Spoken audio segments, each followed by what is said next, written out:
إن الحمد لله نحمده ونستعينه ونستغفره ونعوذ بالله تعالى من شرور أنفسنا ومن سيئات أعمالنا من يهده الله فلا مضل له ومن يضلل فلا هادي له ونشهد أن لا إله إلا الله وحده لا شريك له ونشهد أن محمدًا عبده ورسوله أرسله الله نذيرًا وبشيرًا وداعيًا إلى الله بإذنه وسراجًا منيرًا أدى الأمانة ونصح الأمة وجاهد في الله حق جهاده حتى أتاه اليقين اللهم صل وسلم وزد وبارك عليه وعلى آله وأصحابه وأزواجه وذريته ومن تبعه بإحسان إلى يوم الحساب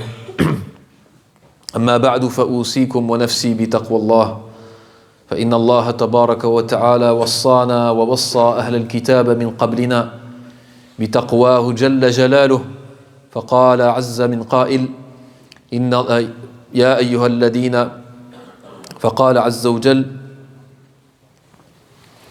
ولقد وصينا الذين أوتوا الكتاب من قبلكم وإياكم أن اتقوا الله. Je vous conseille ainsi que ma propre personne la crainte d'Allah subhanahu wa ta'ala en toutes circonstances. C'est certes leur recommandation divine au premier et au dernier. فإن من اتقى الله وقاه ومن اتقى الله جعل له من كل هم فرجا ومن كل ضيق مخرجا ورزقه من حيث لا يحتسب وقد وعد الله تبارك وتعالى المتقين بالنجاة من النار وبالفوز في الجنة. Celui qui craint Allah subhanahu wa ta'ala, Allah lui trouve une sortie et une issue à tout problème et lui donne sa subsistance d'endroits où il ne se serait même pas imaginé. Celui qui craint Allah, Allah le protège. Celui qui craint Allah subhanahu wa ta'ala a une promesse, a la promesse divine de l'écarter du châtiment et de le faire rentrer au paradis. Amma ba'du فتكلمنا في الخطبة الماضية عن أهمية معرفة التاريخ وبالخصوص تاريخ رسولنا محمد بن عبد الله صلى الله عليه وسلم لنفهم القرآن. Nous avons parlé dans la khutbah précédente de l'importance de la connaissance de l'histoire et notamment de l'histoire de la vie de notre prophète Muhammad sallallahu alayhi wa sallam, notamment afin de comprendre le Coran. ومعرفة التاريخ عموما مهمة جدا للمسلم وللإنسان بصفة عامة. De manière générale, la connaissance de l'histoire est essentielle pour le musulman et pour l'être humain de manière générale. فمن عرف التاريخ زاد عقله. Celui qui connaît l'histoire, son esprit, sa raison augmente. يرى ما لا يراه غيره. Il va voir ce que d'autres ne voient pas. وكما قلنا إن التاريخ يعيد نفسه. L'histoire se répète. فمن عرف التاريخ فهم عن الله عز وجل في كلامه وفهم من سنن البشر ما لا يفهمه غيره. Connaître l'histoire de manière générale permet à la personne d'ouvrir ses yeux devant ce qui se passe, devant ce qui existe comme événement sociopolitique ou religieux. فالتاريخ الذي حكاه الله في القرآن وذكره الله عز وجل من أمر الأمم الماضية التي أهلكهم الله والرسل الماضين الذين نجاهم الله عز وجل كل ذلك ينبئنا عن سنن الله ينبئنا عن سنن الله الكونية وكثيرا ما يتكلم القرآن ويتحدث عن سنن الله وهي أمور تجري في الكون عن أمر الله أمور تتكرر من إنجاء الله عز وجل أولياءه ومن عذابه لأعدائه ومن إهلاكه للأمم ومن تصديقه لوعده لرسله وأتباعهم ومن تحقيقه لعذابه لأعدائه. En prenant l'exemple coranique et des histoires qui sont relatées dans le Coran, il y a ce qu'on appelle et ce qui est appelé par Allah lui-même les habitudes divines, les habitudes d'Allah subhanahu wa ta'ala, sunanullah. Ce sont des événements, des faits qui se passent dans l'histoire, dans le temps,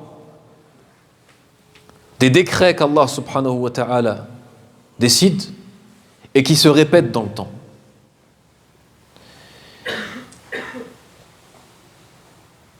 Des liens de cause à conséquence, de cause à effet.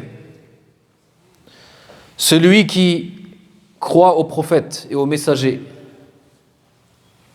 et qui suit sa parole, il est sauvé dans ce bas monde et dans l'au-delà.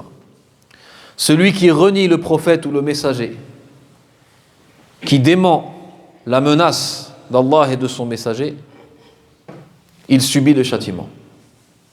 Combien d'histoires et de récits coraniques autour de cela. Celui qui obéit, celui qui croit, aqibatuhu hasana, il aura une bonne fin, une fin heureuse, dans ce bas monde et dans l'au-delà. Celui qui mécroit, qui renie, qui désobéit, falahu aqibatun wakhima, il aura une mauvaise destination, une mauvaise fin. Fi dunya wa fil akhirah.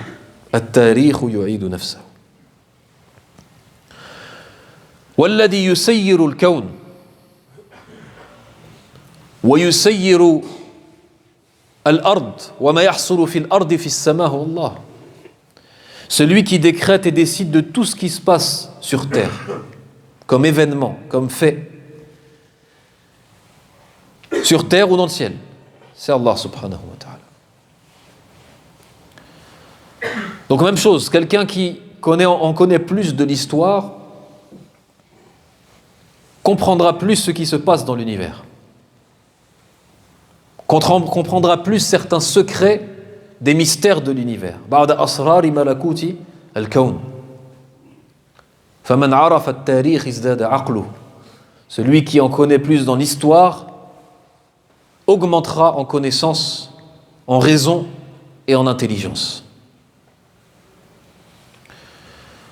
Wal Qur'an kama dhakarna. القرآن ليست حكاية عما مضى فقط وإنما كما قلنا وكررنا عبرة للمعتبرين. Le Coran, comme on a déjà dit souvent, ne relate pas des faits simplement pour être relaté. هذا شأن المؤرخ. Ça c'est l'historien. L'historien, son métier, c'est de citer ce qu'il s'est passé sans rajouter rien de plus. À telle année, il s'est passé ça. Le Coran relate des événements du passé,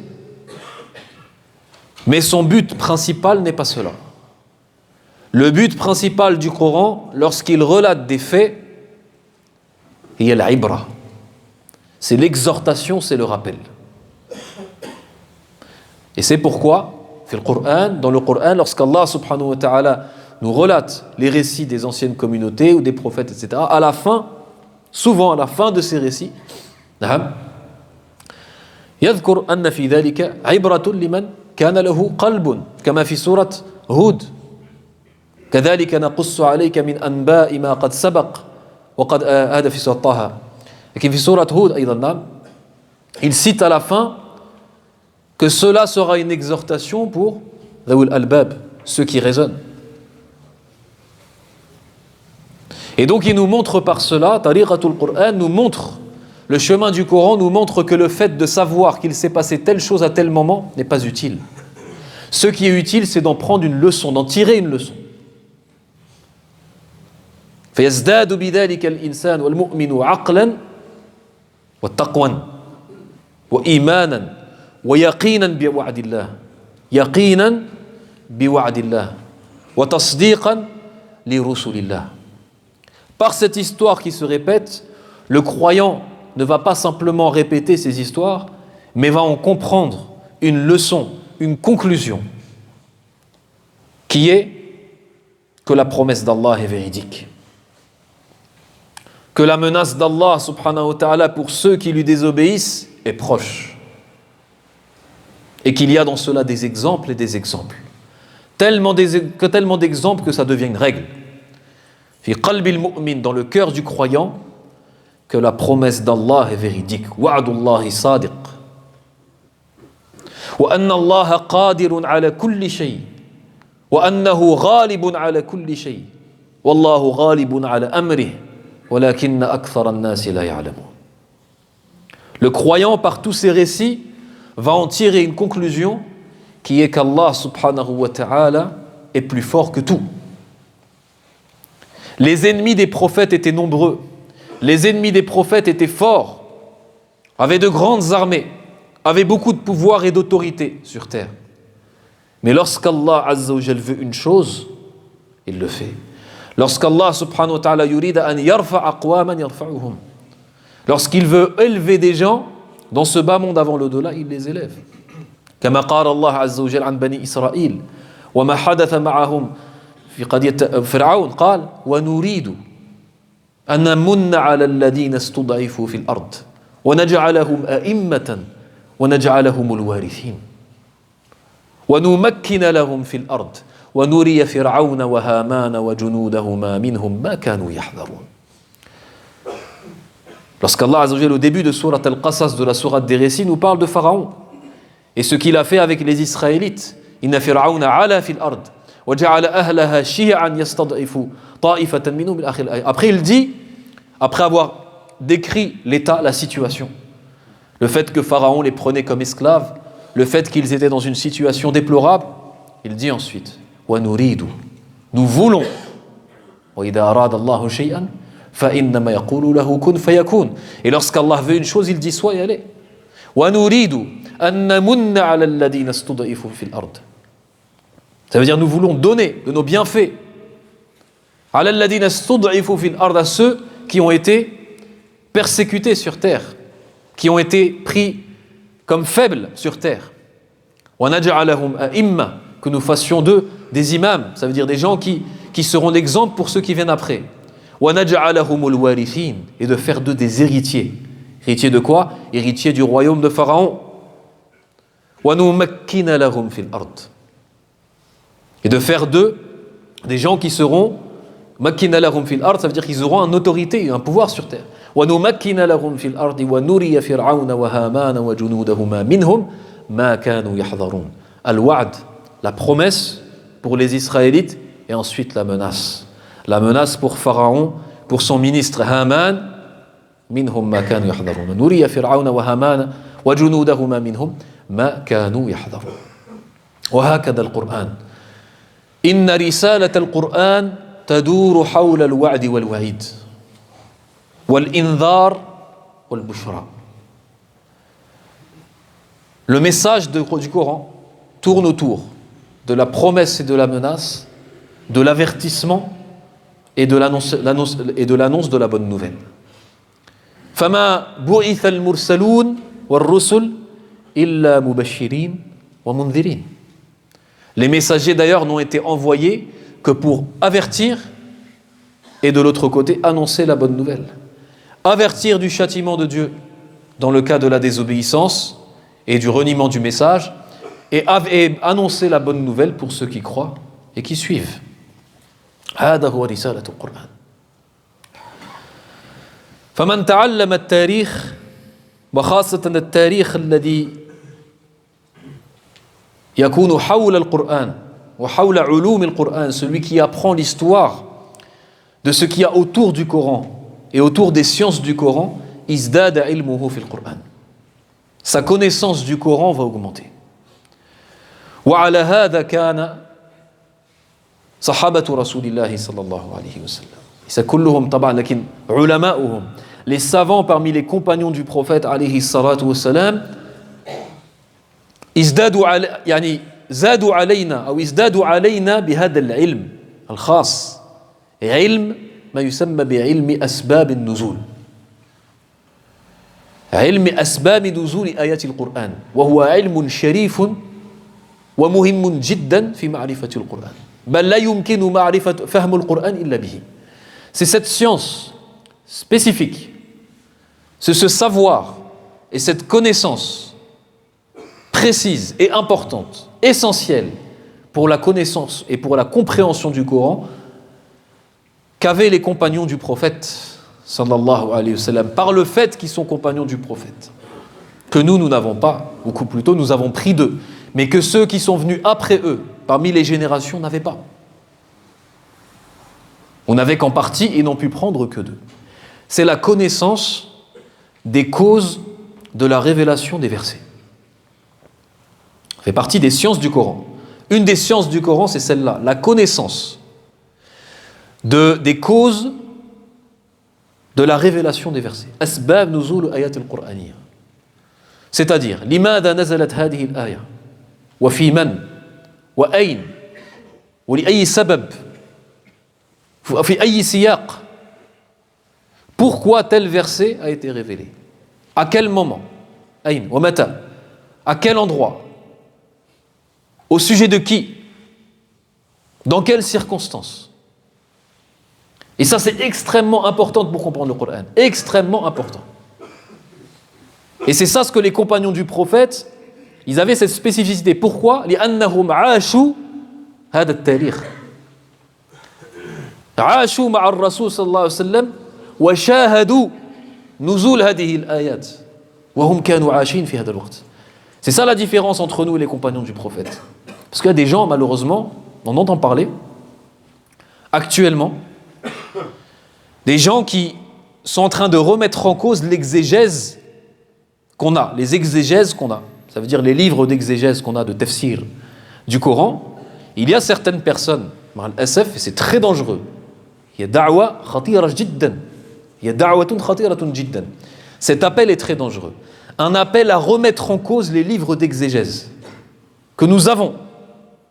On connaît Tafsir ibn Kathir, Tafsir al-Qurtubi, Tafsir ibn Atiyya, etc. Les livres de tafsir qu'on connaît tous. Il y a un appel qui serait dévastateur, qui est le fait de délaisser ces livres d'exégèse et de revoir, de réviser la lecture du Coran selon une vision de 2020. Enfin, pour certaines personnes, ce serait une aubaine. Ce serait une aubaine parce que ça permet en fait quoi? Ça permet de faire ce qu'on veut. Parce que le Coran, huwa bil lugha al-arabiyya, c'est en langue arabe, wa al-lugha laha awjuh. Fi tafsir, la langue arabe elle peut avoir plein d'explications. En tant que langue, et surtout cette langue arabe qui est très riche, chaque mot peut avoir plusieurs sens. Des sens propres comme des sens figurés et métaphoriques. Ça permet quoi? Ça permet d'ouvrir des explications, des portes d'explication qui n'auraient rien à voir avec la compréhension, la réelle compréhension des versets. Comment ces gens pourraient le faire? En délaissant obligatoirement ces exégèses qui sont des exégèses rapportant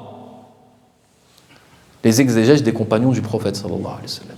Rapportant les tafsirs et les explications des compagnons du prophète sallallahu alayhi wa sallam lorsqu'ils disent tel verset il est descendu dans telle circonstance concernant telle personne. Si on met ça de côté, en disant, ça c'est la da'wa, en disant, nous pouvons de nous-mêmes comprendre le Coran, il n'y a pas d'intermédiaire entre nous et le Coran qui est la parole de Dieu. Allah subhanahu wa ta'ala est le créateur et le seigneur de cette génération comme la nôtre. Nous comprenons la langue arabe, nous pouvons le comprendre tout seul. Khatir jiddan. Très dangereux. لماذا؟ لأننا بذلك لو فعلنا هذا والعياذ بالله سنخرج الآيات عن سياقها. Si nous faisons cela, et on demande à Allah de nous protéger de cela, si nous faisons cela, ça veut dire qu'on va sortir, on devra sortir les versets de leur contexte. Et lorsqu'on fait sortir une parole de son contexte de manière générale, ce n'est plus du tout le sens et le but et l'objectif de ce qu'a voulu la personne lorsqu'elle a prononcé cette parole-là. وهكذا في القرآن. Même chose pour le Coran, les versets coraniques veulent dire une chose, parlent d'une chose bien précise. وَالْمُتَكَلِّمُ هُوَ اللَّهُ.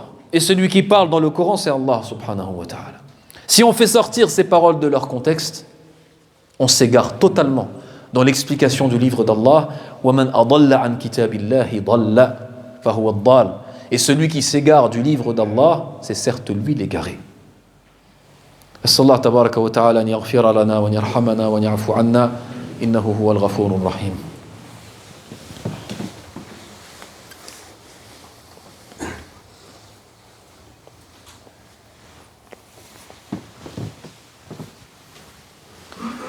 الحمد لله والصلاة والسلام على رسول الله وعلى آله وأصحابه ومن والاه واتبع هداه وسلم تسليما كثيرا أما بعد. سأعطيكم مثالين. Je vais vous donner deux exemples من القرآن الكريم tirés du Coran التي تدلنا على أن معرفة سبب نزول الآية مهمة جدا لفهم القرآن. مهمة جدا في فهم القرآن. وأن انعدام هذه المعرفة نعم ستضلنا عن حقيقة القرآن ومعانيه. Ces deux exemples, Inch'Allah, vont nous montrer, sont deux exemples parmi plein d'autres qui pourraient être montrés, qui montrent que lorsqu'on ne connaît pas la cause de la révélation du verset et pourquoi le verset a été descendu, ce que les compagnons connaissaient, on s'égare. Et on comprend le verset totalement à l'opposé quelquefois, à l'inverse. Et on ne comprend pas ce qu'Allah nous dit, et on peut s'égarer très facilement. أول هذه الآية أو الآيات, le premier de ces versets, وقوله تعالى إن الصفا والمروة من شعائر الله. Le verset qui est connu dans Surat Al-Baqarah où Allah subhanahu wa ta'ala parle de Safa wal Marwa, les deux monts dans lesquels nous faisons un des rites du pèlerinage qu'on appelle le sa'i. Inna as-safa wal marwata min sha'airillah. Faman hajja al-bayt, Allah il dit, as-safa wal marwa, ces deux monts, font partie des emblèmes de la religion. Font partie des emblèmes du pèlerinage et de la religion d'Allah. Faman hajja al-bayt, ensuite il dit, celui qui fait le pèlerinage vers la maison sacrée. Awi i'tamar, ou qui fait le petit pèlerinage, la visite de l'Umrah. Fala junaha alayhi an yattawafa bihima. Allah dit, il n'y a pas de mal pour sa personne qui fait le pèlerinage que de faire at-tawaf, c'est-à-dire les trajets entre as-Safa wal Marwa. بعض الناس بعد موت النبي صلى الله عليه وسلم, après la mort du prophète صلى الله عليه وسلم, dans l'époque des tabi'in, des successeurs des compagnons, il y avait parmi eux encore beaucoup de grands compagnons. فهموا هذه الآية نعم على أن السعي بين الصفا والمروة ليس من أركان ولا من واجبات الحج والعمرة. Certaines personnes, qu'est-ce qu'ils ont compris de ce verset à l'époque même des successeurs des compagnons? Les compagnons étaient encore vivants, sauf que eux ils n'étaient pas compagnons. Sauf ce qui était rapporté de Abdullah ibn Abbas, parce qu'il a été rapporté aussi de lui cette parole-là. Qu'est-ce qu'ils ont compris de ce verset-là? Ils ont dit, puisqu'Allah dit que le fait de faire les trajets entre Safa et Marwa, il n'y a pas de mal de le faire, ça veut dire, il n'y a pas de péché de le faire, ça veut dire que ce n'est pas une obligation. Ce n'est pas une obligation dans le pèlerinage, que ce soit le Hajj et le Umrah. Généralement, quand on dit, il n'y a pas de mal que tu fasses ça, ça veut dire que ce n'est pas une obligation. Si c'était une obligation, on ne dirait pas cette tournure-là. فَجَاءَ ذَلِكَ إِلَىٰ أُذُنِ عَائِشَةَ أُمِّ الْمُؤْمِنِينَ. Cela est parvenu, ce que se disaient ces personnes-là, à l'oreille de Aïcha radiyallahu anha, l'épouse du prophète sallallahu alayhi wa sallam. فقالت, et elle a dit, والحديث البخاري, hadith est dans Sahih Bukhari, elle leur a dit, ليس كما تظنون, ce n'est pas comme vous pensez. إن هذه الآية نزلت في الأنصار. Il a dit, ce verset, il est descendu concernant l'Ansar, les Médinois, et de manière générale les Arabes. كانوا في الجاهلية, c'est-à-dire à la période pré-islamique, avant l'islam, كانوا يطوفون بين الصفا والمروة وقد جعل على الصفا وعلى المروة وثنين أي وثنان من أوثان الجاهلية وهما إساف ونائلة فكانوا يطوفون بينهما ويتمسحون عليهما كلما جاءوا إلى الصفا أو جاء إلى مروة فلما جاء الإسلام وقد تركوا الشرك ووحدوا الله عز وجل تأثموا وتحرجوا عن أن يطوفوا بين الصفا والمروة وقد كان عليهما أوثان. C'est-à-dire que les Arabes à l'époque, avant l'islam, ils avaient posé des idoles. Une idole sur As-Safa et une idole sur Al-Marwa. Ces deux idoles qu'on appelle Isaf ou Na'ila. Wa bayna qawsayn, et entre parenthèses, ces deux idoles-là, ces deux statues-là, alladhi yuqal, ce qui est connu et qui était connu à la Mecque, c'est deux personnes, un homme et une femme, qui avaient commis, akramakumullah, l'acte de fornication, zina, à l'intérieur de la Kaaba, famassakhakumullahu hijara. Et Allah les a changés en pierre.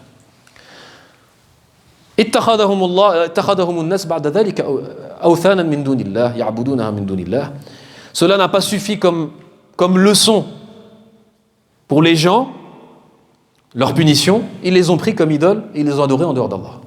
Ils les ont posés une à Safa et une à Marwa et ils faisaient le tour comme cela. Et lorsqu'ils arrivaient devant une de ces statues, ils s'essuyaient dessus, etc., comme font les mushrikoun. Donc qu'est-ce qui s'est passé lorsque les Arabes, et l'Ansar et les Médinois ils sont venus, lorsque l'islam est venu alors qu'ils avaient délaissé toutes sortes de polythéismes, et ils sont devenus monothéistes, purs, ils ont dit, peut-être qu'il y a un péché à faire cela, de continuer à tourner entre Safa et Marwa alors qu'avant il y avait des idoles. Et ils avaient oublié, ou peut-être pas, mais que c'était un héritage, qu'un mirath d'Ibrahim alayhi salam, que c'était un héritage de Ibrahim et de Hajar. On se rappelle l'histoire de Hajar, qui a fait les trajets entre Safa et Marwa en cherchant de l'eau pour son fils. Mais ça a été changé par la suite par les Arabes avec les idoles. فأنزل الله عز وجل هذه الآية وقال فلا جناح عليه أن يطوف بهما. Pour leur montrer qu'il n'y a pas de mal, même s'ils faisaient ça dans l'époque préislamique avec des idoles, il n'y a pas de mal de faire ces trajets, bien entendu, plus avec ces idoles-là, il n'y a pas de mal de le faire. فلا جناح عليه أن يطوف بهما. ثم قالت عائشة, ensuite Aïcha continue en disant, si c'était comme vous pensez, c'est-à-dire que ce ne serait pas une obligation, Allah Azza wa Jalla aurait dit فلا جناح عليه أي ألا يطوف بهما. Il aurait dit il n'y a pas de mal à la personne qui fait le pèlerinage de ne pas faire les trajets entre Safa et Marwa. Il n'a pas dit ça. Il a dit il n'y a pas de mal que de faire les trajets entre Safa et Marwa wa farqun baynahuma. انظروا كيف معرفة سياق الآية تفهم القرآن. Comment la connaissance du contexte du verset fait comprendre réellement comment ce qu'Allah Azza wa Jalla a voulu par ce verset. Si on ne connaissait pas le contexte de ces versets, peut-être que à l'heure d'aujourd'hui, on ne ferait plus as-sa'i entre Safa et Marwa parce qu'on penserait que ce n'est pas une obligation. Laysa biwajibin. Al-mithal al-thani, deuxième exemple, et je termine par cela. Qawlullah ta'ala fi surat al-Baqarah, encore dans surat de la vache, surat al-Baqarah. Qawlullah tabaraka wa ta'ala وأنفقوا في سبيل الله ولا تلقوا بأيديكم إلى التهلكة وأحسنوا إن الله يحب المحسنين. Allah dit, et dépensez dans le sentier d'Allah et ne vous jetez pas dans la perdition par vos propres mains. وأحسنوا, et soyez, c'est-à-dire faites du bien. Certes, Allah aime les bienfaisants. Je répète le verset en arabe et en français. قال ولا نعم وأنفقوا في سبيل الله ولا تلقوا بأيديكم إلى التهلكة وأحسنوا إن الله يحب المحسنين. Et dépensez dans le sentier d'Allah et ne vous jetez pas dans la perdition par vos propres mains et soyez bienfaisants, Allah aime les bienfaisants. كان في حرب, c'était dans une guerre, في وقت التابعين, à l'époque des successeurs des compagnons, l'époque des conquêtes. وكان في صفوف المسلمين رجل نعم كان شجاعا فألقى نفسه في صفوف العدو وحده يقاتل الناس. Un parmi les rangs des musulmans dans l'armée, dans la guerre, s'est jeté dans l'armée des non-musulmans. L'armée ennemie s'est totalement jetée dans le sens se jeter pour les combattre tout seul. فقال الناس, les gens ils ont commencé à dire إن هذا يلقي نفسه إلى التهلكة إن هذا يلقي نفسه إلى التهلكة. Les gens ont commencé à se a cité ce verset en disant « Celui-là, il se jette dans la perdition par ses propres mains, celui-là se jette dans la perdition par ses propres mains. » وَكَانَ فِيهِمْ أَبُو أَيُّوبَ الْأَنصَارِ Khalid ibn Zayd al-Juhani, le compagnon du prophète Abu Ayyub al-Ansari, faisait partie de l'armée musulmane. Celui qui a accueilli le prophète sallallahu alayhi wa sallam et qui a fait hospitalité pendant 7 mois lorsqu'il est arrivé à Médine, pendant la construction du prophète. Abu Ayyub al-Ansari, ma'rouf. فَقَالَ لَهُمْ أَيُّهَا النَّاسِ إِنَّكُمْ تَفْهَمُونَ هَذِهِ الْآيَةَ عَلَى غَيْرِ وَجْهِهَا. Vous comprenez ce verset, mais pas comme il a été révélé, pas de la bonne façon. Inna kunna ma'ashara al-muhajirin wal-ansar. Ma'ashara al-muhajirin wal-ansar, nous, les émigrés et les ansar, les médinois, kunna nunfiqu fi sabilillah. Wa huna arwi bil ma'na. Là, je cite dans le sens, nous dépensions dans le sentier d'Allah. Naam, nous dépensions dans le sentier d'Allah afin, lamma kana al-islam da'if, lorsque l'islam était encore et les musulmans étaient encore faibles à la Mecque, ils dépensaient dans le sentier d'Allah subhanahu wa ta'ala hatta yaqwa amru al-islam, afin que l'islam et les musulmans soient de plus en plus forts. Falamma istaqrarna aw kama qala, c'est-à-dire lorsqu'ensuite on a vu que l'islam est devenu fort et les musulmans sont devenus forts, qulna, on s'est dit à nous-mêmes, law raja'na ila amwalina fa aslahnaha, si on pouvait revenir dans nos biens, nos champs à cultiver, nos commerces à fructifier, tijara ou harb, afin de retrouver des bénéfices, de reprendre du temps, remettre du temps dans notre dunya, dans notre bas monde, etc. Fa'anzalallahu al-aya. Allah Azza wa Jalla a alors révélé le verset en nous disant wa anfiqu fi sabilillah, dans le sens de reprenez la dépense dans le sentier d'Allah. Wa la tulqu bi aydikum ila at-tahluka, et ne vous jetez pas dans la perdition par vos propres mains. Comment? De quelle façon? En oubliant l'akhirah. Bilittikal ila ad-dunya, en s'occupant simplement du bas monde. Et ça, c'est à dire et à répéter pour toute personne qui pense que l'islam, c'est de s'occuper de soi-même. Combien de musulmans, ma'al asafi shadid, et c'est pour ça que notre communauté n'est pas malheureusement pas forte à notre époque.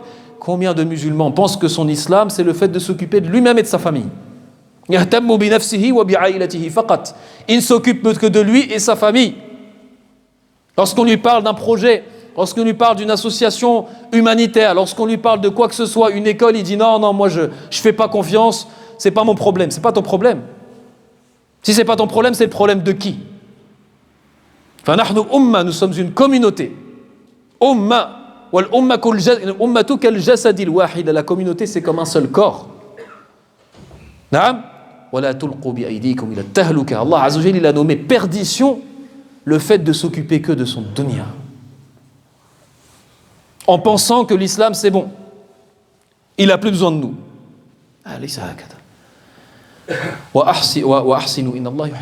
Soyez bienfaisants, certes Allah Azza wa Jalla aime les bienfaisants. Par ces deux exemples, regardez comment des personnes, alors que c'était à l'époque des successeurs des compagnons, il y avait énormément de science à cette époque, ont compris les versets d'une mauvaise façon, ont utilisé ces versets d'une mauvaise façon. Combien d'égarés, combien de personnes sont allées trop loin, combien de personnes sont sorties du droit chemin, combien de personnes sont parties dans du terrorisme, ou sont parties dans des crimes, ou sont parties dans quoi que ce soit. Par quoi? Par le fait d'avoir compris les versets d'une mauvaise façon. Il faut absolument comprendre et connaître les causes des révélations des versets.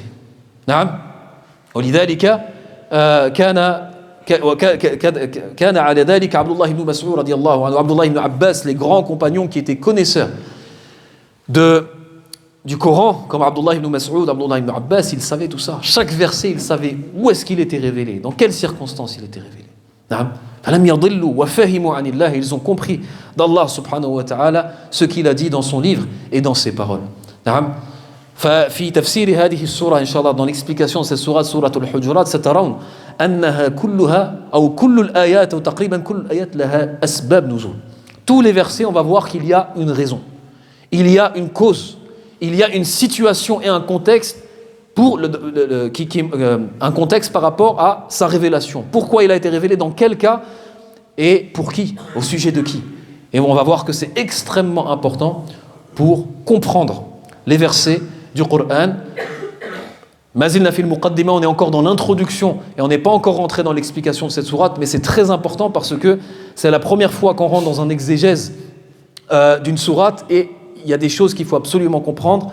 Dans l'exégèse du Coran, on ne peut pas expliquer le Coran simplement de notre façon, sans connaître tarikh, sans connaître l'histoire et sans connaître les circonstances autour des versets révélés. As'alallah tabaraka wa ta'ala an yaghfira lana wa an yarhamana wa an yusamihana wa an yaj'alana min alladhina yastami'una al-qawla fayattabi'una ahsana ulaika alladhina hadahumullah wa ulaika hum ulul albab. Allahumma ighfir lil muslimina wal muslimat wal mu'minina wal mu'minat al ahya'a minhum wal amwat wa tub 'alayhim wa 'alayna bi rahmatika ya rabbas samawat. اللهم لا تدع ذنبا إلا وقد غفرته ولا مريضا إلا وقد شفيته ولا ميتا إلا وقد رحمته ولا مبتلا إلا وقد رفعت عنه بلاءه ولا تائبا إلا وقد قبلت توبته يا أرحم الراحمين. عباد الله إن الله يأمر بالعدل والإحسان وإيتاء ذي القربى وينهى عن الفحشاء والمنكر والبغي يعظكم لعلكم تذكرون فاذكروا الله الكريم يذكركم واشكروه على نعمه يزدكم ولذكر الله أكبر والله يعلم ما تصنعون وقوموا إلى الصلاة يرحمكم الله.